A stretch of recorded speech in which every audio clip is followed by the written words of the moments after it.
Nakakabahala na ang paulit-ulit na antala sa proseso ng impeachment trial. Buwan na ang binibilang natin. Sobra-sobra na ang paghihintay ng mga Pilipino. Let us all hope this is the last delay.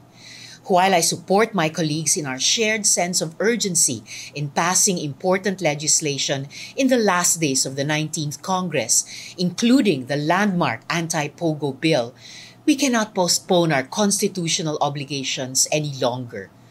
Any further delays in commencing the trial against Vice President Duterte would violate the Constitution, which clearly states that the Senate must forthwith proceed with an impeachment trial.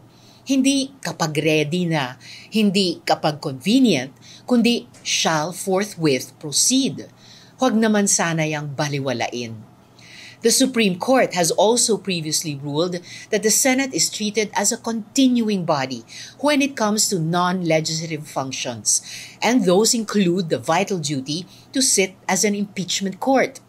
We owe it to the Filipino people to convene as an impeachment court and begin the proceedings at the soonest possible time. Ano man ang akusasyon laban kay Vice President Duterte, karapatan ng taong bayan na malaman at mahimay ang mga ito sa pamamagitan ng isang transparent na impeachment trial.